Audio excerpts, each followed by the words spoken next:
Bon, je n'ai pas la prétention d'en savoir plus que vous autres, là. Fait qu'on m'a demandé, quand on m'a demandé de venir faire cette petite présentation-là, c'est mon directeur de compte qui m'a appelé. Il dit: «Ah, hey, tu serais bon là-dedans, tu rentres pas mal tout le temps dans tes coups de projet, nanana.» Alors, je dis: Je suis pas meilleur qu'un autre. Il dit: Je vais te faire ta conférence, mais en deux mots, c'est rigueur puis Excel. Fait que, faut vous montrer un petit peu, j'ai plusieurs petits chiffriers Excel. Fait que, pour montrer que c'est accessible à tout le monde. Donc, on va passer vite sur certains de ces dates, comme ça. Fait que, ça, on est parti en 2002. Ça, on avait 50 kilos au jour, 58 vaches en lactation, 126 hectares en culture et 100 du en maternité, sevrage hâtif. Ça, c'est la fin de la présentation d'une petite journée meunerie qu'on a eue en 2002. Comme je partais de 93, aller jusqu'en 2002. Puis l'acétate suivante, c'était où est-ce qu'on se projetait. Puis on se projetait avec 110 vaches, un salon de traite, RTM, ensilage de maïs, c'est là qu'on se projetait. Donc en 2017, on est rendu là. Par contre, au lieu d'être un salon de traite, c'est des robots qu'on s'est mis. Comme là, ça date d'une photo de 2015, parce que cette année, on a rallongé la stabilisation libre là, de 84 pieds là, pour optimiser les deux robots qu'on a mis.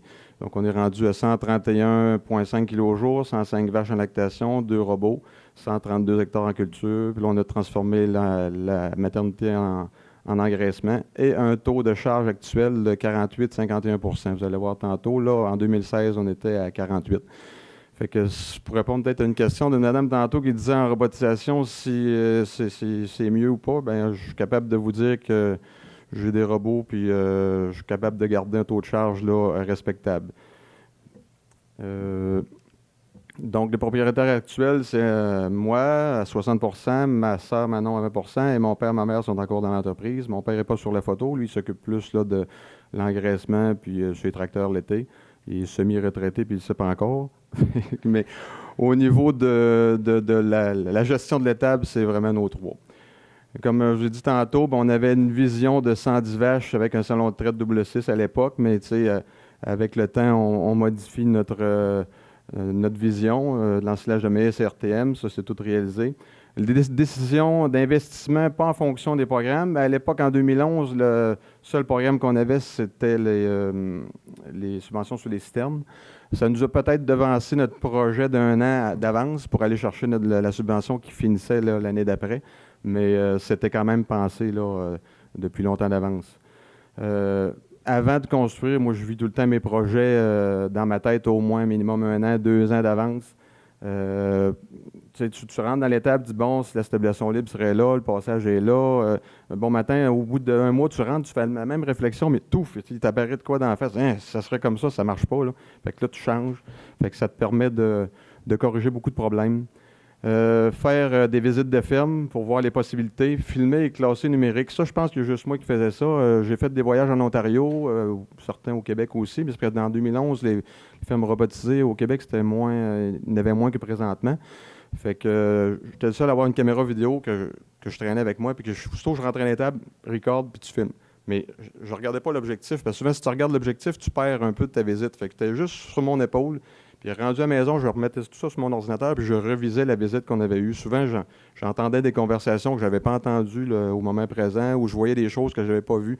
Tu sais, c'est sûr que si quelqu'un lui disait « Hey, montre-moi tes vidéos », c'est peut-être pas bien filmé parce que je m'envoie de même tout croche, mais ça m'a permis de voir de refaire la visite 2 fois, dans le fond, puis de voir des choses que je n'avais pas vues.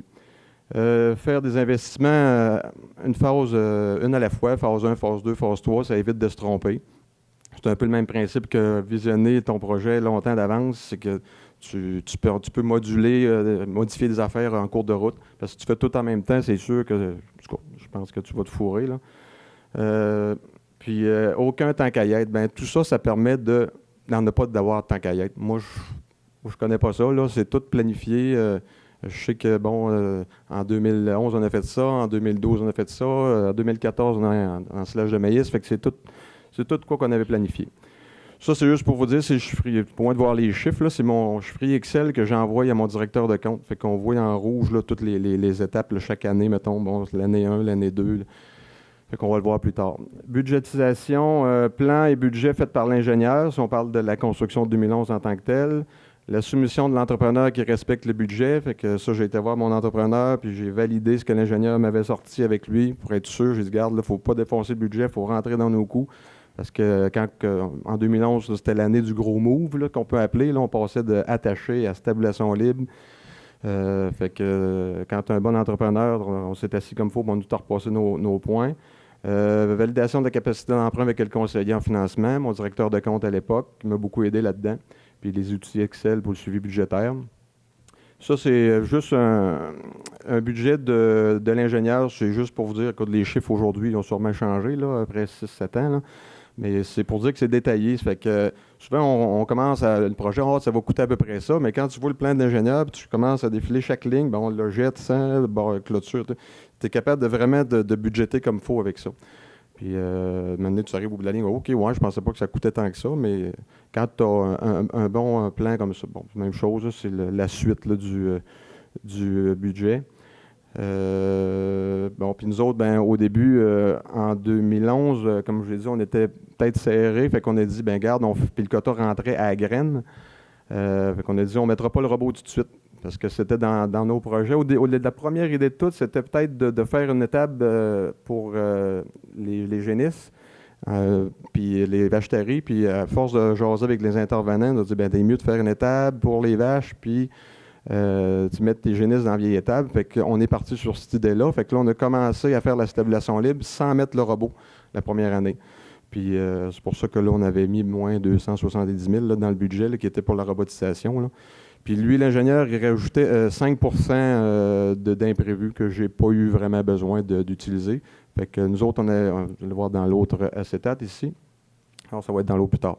Ça, c'est le budget qui a été monté par mon directeur de compte. Fait que ça, c'est carrément les états financiers qui se retrouvent là pour les besoins de l'acétate. Là, on a coupé les produits et les charges variables. Là, on a tout ramassé ça ensemble. Là. Mais moi, j'ai gardé ce chiffrier Excel-là, puis à chaque année, je me rajoute une colonne, puis je retranscris mes montants que ma comptable a sortis sur les états financiers. Fait que ça me permet de savoir, bon, ben je suis rendu, en 2016, à 48 de taux de dépense. Fait que, c'est pas moi qui l'ai monté, mais quand tu sais travailler avec Excel moindrement, là, c'est bien facile. Là. Fait que, comme j'ai dit à un gars à un moment donné, j'ai dit peut-être que je suis en avance sur mon temps, j'ai 43 ans, je compare mes chums qui sont pas trop ferrants d'informatique, mais j'ai dit si tu as 35 ans un matin et que tu connais pas Excel, je pense que tu passes à côté de quelque chose. Fait que c'est vraiment pas compliqué, là, tu sélectionnes une case, puis égale, puis tu additionnes tes carrés. Ça, c'est la base. Ça, c'est un autre chiffrier Excel que j'envoie à mon directeur de compte lors de la construction. Fait que là, on a toutes mes dépenses, mettons, les dépenses d'excavation. Fait que là, mettons, je dis, bon, on est rendu à 100 000 pièces de dépenses, dépose-moi ça. Fait que j'ai pas besoin d'envoyer des pièces justificatives. J'ai envoyé carrément ce fichier-là. Fait que lui, il voit exactement ce qu'on en est rendu. Fait que chaque facture, je l'ai monté en taxes, puis après taxes. Fait que surtout à la fin du projet, quand il faut que tu supportes les taxes, parce que le certificat, le montant du certificat de prêt ne finance pas les taxes. Fait que là, tu arrives, oh, il manque 50 000. Comment ça se fait? Ah, ben là, regarde, j'ai 20 000 de taxes qui n'est pas rentré là, j'ai un 10 000 qui n'est pas rentré là.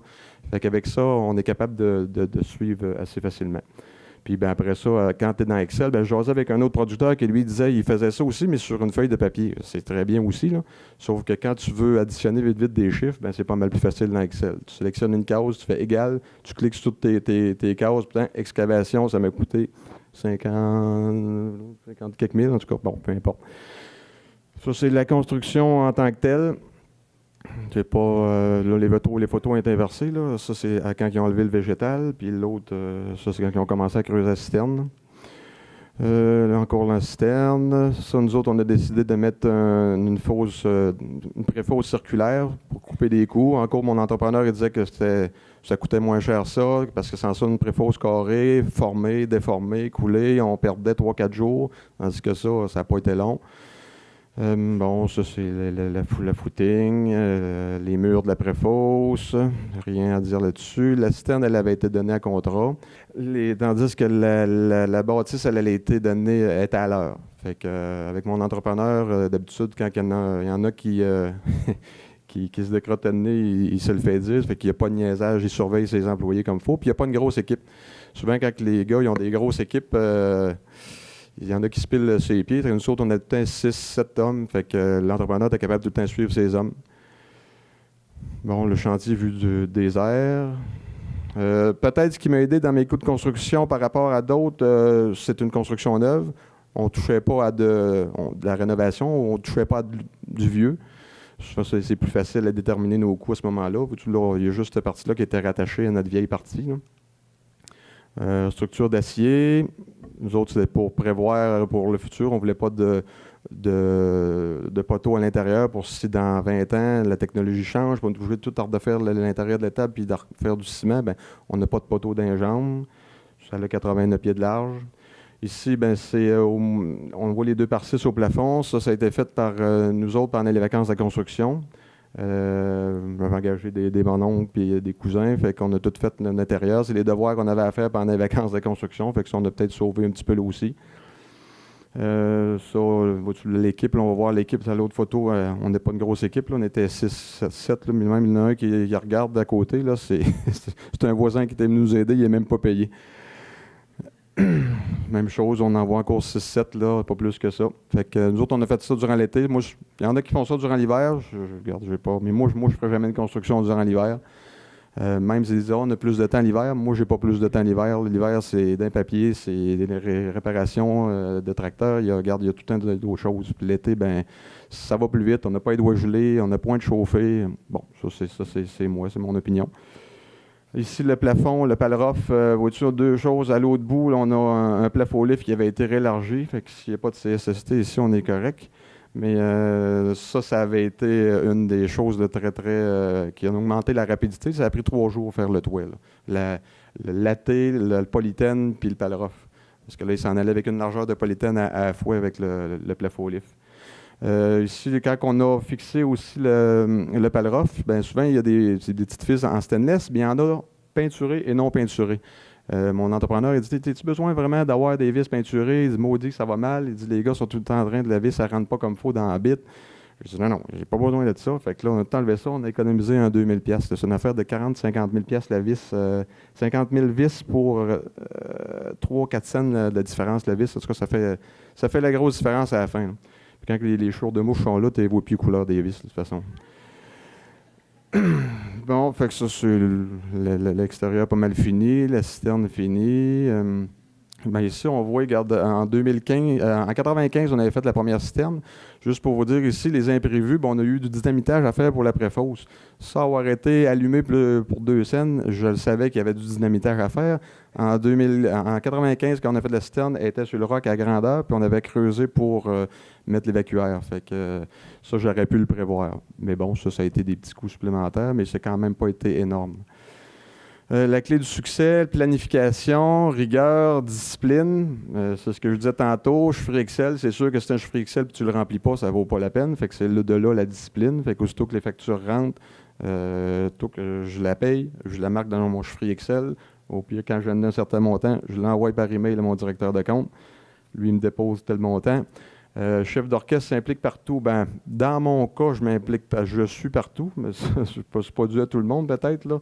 C'est parce que je fais la comptabilité, puis je décharge aussi les voyages de stock qui arrivent. Là. Fait que, quand on décharge les stalles, ben, je vois le bill, je vois OK, tant de stalles, c'est beau. Soumission, diable est dans les détails, ben, soumission versus facturation. À un moment donné, commander quelque chose, puis je vois sur ma facturation transport spécial. Comment ça, transport spécial? Je t'ai dit, tu peux aller chercher ça n'importe quand, ça ne pressait pas. Fait que, il me l'a déduit. Mais si tu as une secrétaire qui fait tes payes, ben là, peut-être que ça ne l'aurait pas vu, ou il faut que tu aies une bonne communication avec ta secrétaire, puis il va voir les factures, puis tu sais. Erreur de facturation, logette supplémentaire, échange de barrières facturées et l'autre non crédité, tôle de nous cancellée et facturée à 2 endroits. Ça, c'est des erreurs qui se retrouvent fréquemment. Comme ça, des logettes à un moment donné qui me manquaient. Il me manquait une logette. Comment ça? Fait que je colle une logette. Il renvoie-moi une logette, il m'en manque une. Fait que là, il me facture sur la prochaine facture. Mais là, quand je me suis mis à les compter d'un temps, ben là, il y en avait une qui m'en manquait. Ça fait qu'il aurait dû m'en livrer, mettons, 80, mais il m'en a livré 79. Puis il m'a refacturé elle que j'avais commandée, mais il l'avait déjà facturée. Fait que ça, c'est plein de petites choses comme ça. Même chose pour les tôles de nous. Pas avoir été sur le chantier, avoir été une secrétaire, moi j'aurais payé, puis je me serais pas posé la question, là. Mais moi, je savais que mon entrepreneur, à un moment donné, il avait collé des tôles dès la compagnie de tôles, des tôles de nous. C'est quand les deux toits se croisent, là.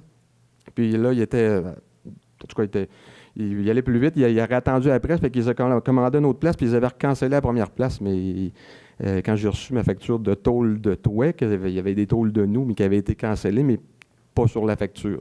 Fait que là, je rappelle mon entrepreneur, je dis hey, comment ça, t'as-tu eu des tôles de nous à deux places? Puis il dit non, il dit t'es supposé d'avoir. Ah, OK. Fait que ça, c'est encore une erreur de facturation. Vérification du temps de travail, des temps de travail, ça, je n'ai pas vraiment vérifié. Je faisais confiance en l'entrepreneur là-dessus. Il est assez. Faut pas que ça niaise. Puis l'entrepreneur, c'est mon voisin, là, c'est dans les photos tantôt de construction. Là, j'avais dit ça dans la première conférence. Il est juste le voisin, il a traversé la rue avec son plafond-lift. Fait qu'on a quand même une bonne communication. Bonne collaboration avec l'entrepreneur. Bon, je vous l'ai dit tantôt, les vis blanches versus les vis en stainless, c'est lui qui m'avait fait penser à ça. Puis je dis non, il n'y a pas besoin de ça. Négociation, je pense que dans la négociation, c'est surtout savoir ce qu'on veut. Puis l'avoir vu longtemps d'avance. Mettons, les 2-3 années d'avant, j'ai fait au moins 2 jours au Salon de machinerie à Québec par année. Puis, tu sais, on connaît l'équipement quasiment mieux que les vendeurs même quand tu fais ça. Fait que tu es capable de savoir exactement ce que tu veux. Fait que les négociations sont beaucoup plus faciles à ce moment-là parce qu'ils savent qu'ils ne peuvent pas te fourrer. Suivi des chantiers, réunion d'équipe, on déjeune ensemble tous les matins, normalement. C'est sûr que dans la construction, des fois, c'est un peu plus rock'n'roll. On déjeunait pendant le break des gars, fait que c'était pas tout le temps évident, mais on est tout le temps proche quand même. Préparation du nettoyer le chantier régulièrement, je pense que ça, quand on est à l'heure, puis même à la job, il faut le faire, là. Mais à l'heure, les 2 parquettes qui ont été essayées dans la journée, il faut que ça soit ramassé. Les bouts sont toutes classés par ordre de grosseur. Fait que quand les gars arrivent le lendemain matin, ils savent, ils ne commencent pas à faire le ménage. Le ménage, c'est nous autres qui le fait. Même chose pour l'électricien. Moi, quand l'électricien arrive à la maison, la boîte est déjà au mur, puis il sait quel moteur brancher. Il dit, regarde là, ton moteur de Saint-Force, tu me branches là. Moi, je sais exactement ce que je veux. Fait que ça évite même le plein électrique, souvent des ventilations. Là, je le savais plus que l'électricien. Fait que il n'y a pas eu de niaisage à commencer, je cherche le plan. Bon. Ça, c'est le résultat final. Nous autres, on avait décidé de ne pas mettre le robot au début, mais finalement, on l'a mis là, sur cette photo-là, on le voit. Là, on l'a mis dans l'hiver suivant parce que le quota s'est mis à rentrer plus vite que prévu. Puis on avait 7-8 kilos de plus à produire. Fait que là, on s'est dit, ouais, là, on peut considérer mettre le robot. Fait qu'on l'a rentré plus vite que prévu parce qu'au début, comme je vous ai dit, on avait conçu ça plus pour les vacheteries et les tares. Puis on a dit plus tard, ben, qu'on soit rendu à mettre le robot, ben là, on fera le switch de la vieille étape à la stabilisation libre. Puis ça s'est fait plus vite que prévu. Puis là, ben, depuis cette date-là jusqu'à aujourd'hui, tout est plus vite. J'avais prévu avoir 2 robots, 110 vaches. Moi, j'avais dit, je suis acheteur de coton encore pour les 20 prochaines années, mais à la vitesse que ça rentre, j'étais à veille de slacker. Là, j'étais 131 kg, mais je veux me topper ça à 145 pour avoir une aisance avec les robots puis garder une qualité de vie. C'est sûr qu'on est capable de monter ça à 160 là, avec des robots, là, kilos, et même plus. Il y en a qui vont me dire, on est capable de faire plus. On verra rendu là. Mais je ne veux pas justement déborder bizarre. Là, ça prend un 3e robot. Là, il faut reconstruire une autre étape. J'ai conçu ça, moi, pour virer à 2 personnes à l'année, puis la fin de semaine, 1 personne. Les outils de planification, nouvelles technologies, je pense que l'oreillette Bluetooth, il n'y a pas juste moi qui le dis, il y a des conférenciers professionnels qui le disent dans la performance. J'avais suivi une petite conférence vidéo là, sur être performant, là, puis lui, il disait dans sa conférence avoir une oreillette Bluetooth en construction. Même si tu jases juste, tu as 3 appels dans la journée de 15 minutes, ça fait déjà 3 quarts d'heure que tu tiens ton téléphone de même, tu n'es pas capable de rien faire d'autre. Fait que, je pense que c'est très important. Même chose pour la batterie case. Ben, si tu utilises souvent ton téléphone, rentrer des données dans Excel, répondre au téléphone, tout ça, ben, ta batterie elle passe dans le temps de dire. Fait que moi, j'ai une 2e batterie là, sur mon cellulaire qui est bien pratique. Ça double la vie de ton cellulaire. chiffrier Excel cloud à distance, bien, tous mes chiffriers Excel sont disponibles sur le cloud. Fait que quand que je veux rentrer une donnée vite faite, je suis capable de la rentrer direct où ce que je suis sur mon cellulaire. Regroupe et rend accessible facilement l'information importante. Carnet des champs, liste de machinerie, liste des assurances. Comme je vous dis, Excel n'est pas seulement un chiffrier, c'est souvent rien qu'une base de données, moi. Comme ma liste des assurances, j'ai mes assurances là-dessus. Toutes mes assurances personnelles et de la ferme sont toutes sur un chiffrier Excel. Fait que quand quelqu'un me demande, ben, es-tu bien assuré? Ben, regarde, c'est ça mon fichier. Fait qu'1 million là, c'est facilement regroupable. C'est ici. Ça, c'est les opérations au champ. Ça n'a pas rapport avec la construction, mais c'est un exemple d'utilisation que je fais avec Excel. Fait que moi, c'est les colonnes de gauche. Dans le fond, j'ai les dates, mes numéros de champ, le nombre de voyages que j'ai fait, mettons, de fumier. Après ça, c'est des petits menus déroulants. J'ai pas besoin de les réécrire sur mon cellulaire. Ça revient, ça transcrit tout sur les tableaux croisés dynamiques à côté. Ça fait qu'en gris, c'est mon fumier. En vert, c'est mon ensilage. Puis en rouge, c'est mes grosses balles. Fait que là, je sais qu'en ensilage, l'année passée, j'ai fait 209 voyages. Puis là, ben, par chaque colonne, j'ai l'ensilage de maïs, ensilage de première coupe, ensilage de deuxième coupe. Même chose pour mes grosses balles carrées. Puis en bas, ben, j'ai les années là, 2017, 2016, 2015. Fait que c'est facilement retraçable. Ça, c'est la même chose pour mes grosses balles carrées. Il faut avoir des balles bas en potassium pour nos vaches terries, les vaches, des foins de deuxième coupe pour nos petits veaux. Bon, fait que tout ça, c'est mes récoltes, récolte 1, récolte 2 en couleur. Fait que quand on s'en vient dans l'autre, chaque couleur, oui, le petit 1 là, mettons le 1 est des roses, bien, mon diagramme représente la photo qu'on voit en bas en réel. Fait que je sais exactement que, OK, ma deuxième coupe, il me reste ça, tant de balles. Fait que là, j'ai une bonne gestion là, de mes balles avec mon chiffre Excel. Fait que, mettons, quand je marque un petit 1 il se met en rose, puis il vient s'additionner ici. Fait que, au bout, j'ai le nombre de balles. De la récolte 1, il me reste 188 balles de tout ça. Fait que si je m'en viens dans là, j'enlève, je mets à 0 dans le fond le premier. Fait que là, il va diminuer de 4 parce que c'est tout par pile de 4. Même chose pour la liste de machinerie. J'ai un petit chiffre Excel de la liste de machinerie. Écoute, il fait juste calculer le total, la somme des montants au bout, là. C'est pas bien compliqué, mais quand que tu jases avec un vendeur de machinerie au salon de machinerie, bon, mon râteau, telle année, je me rappelle plus trop à quel prix je l'ai payé. Ben là, regarde, je m'envoie sur mon téléphone. OK, oui, c'est un 2007, je l'ai payé tel prix. Quel prix tu me donnes? C'est facilement, là. Puis aussi, il m'a servi ce chiffrier-là.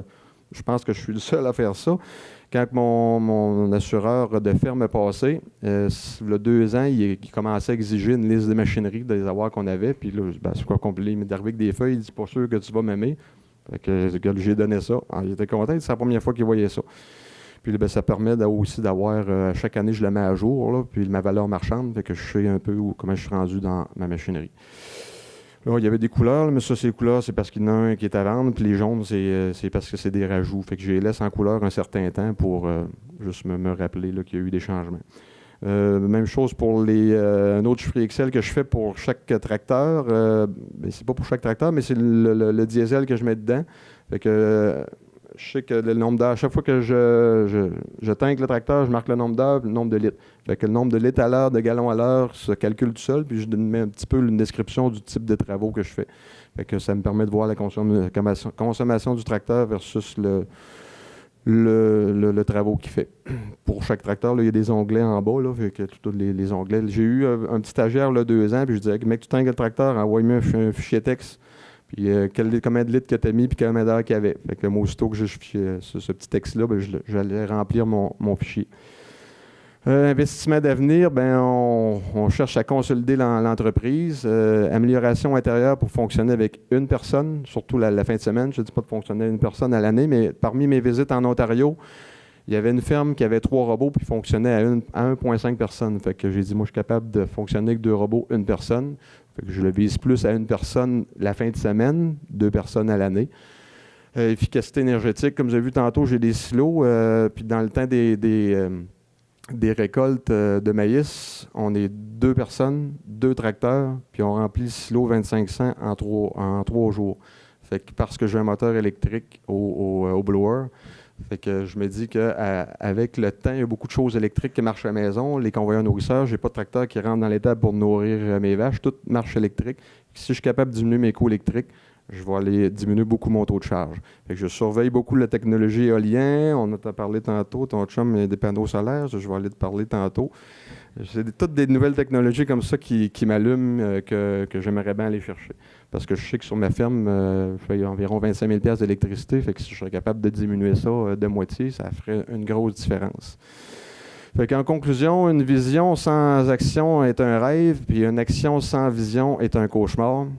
Fait que je pense que ça correspond un petit peu à la conférence d'avant. Il faut voir à long terme, puis avec ça, je pense qu'on ne se trompe pas.